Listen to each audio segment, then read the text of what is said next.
chapter 7. Early in the morning, Jerub-Baal, that is Gideon, and all his men camped at the spring of Harod. The camp of Midian was north of them in the valley near the hill of Moreh. The Lord said to Gideon, "You have too many men. I cannot deliver Midian into their hands, or Israel would boast against me, 'My own strength has saved me.' Now announce to the army, anyone who trembles with fear may turn back and leave Mount Gilead." So 22,000 men left, while 10,000 remained. But the Lord said to Gideon, "There are still too many men. Take them down to the water, and I will thin them out for you there. If I say, 'This one shall go with you,' he shall go.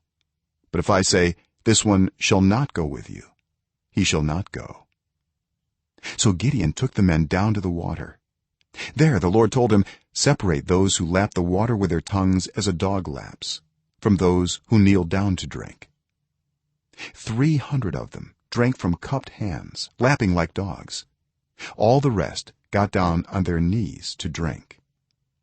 The Lord said to Gideon, "With the 300 men that lapped I will save you and give the Midianites into your hands. Let all the others go home."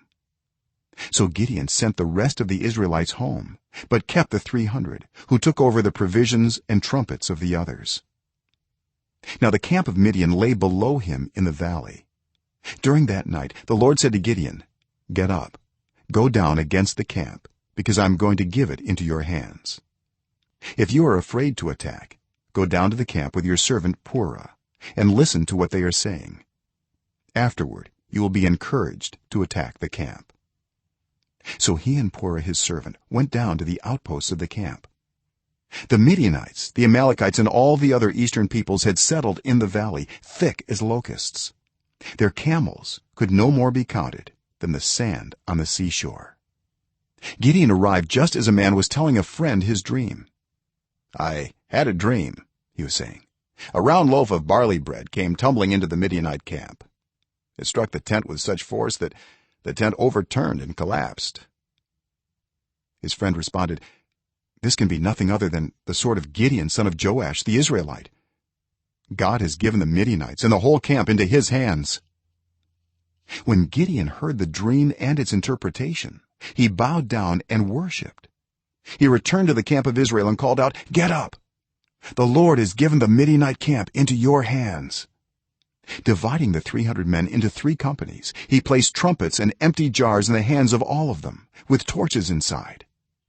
"Watch me," he told them. "Follow my lead.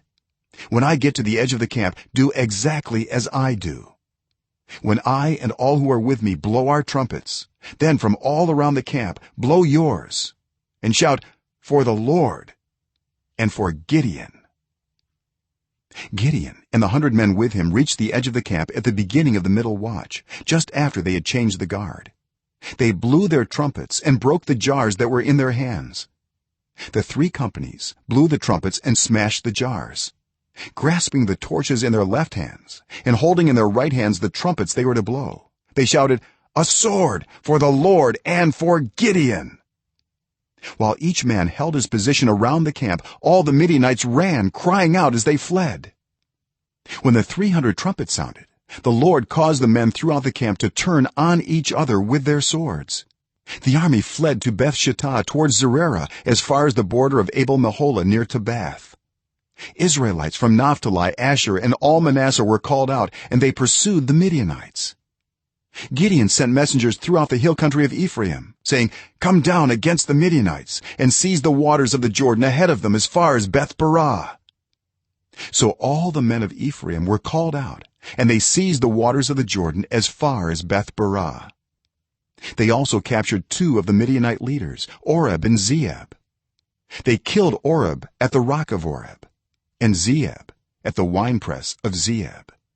They pursued the Midianites and brought the heads of Oreb and Zeeb to Gideon, who was by the Jordan.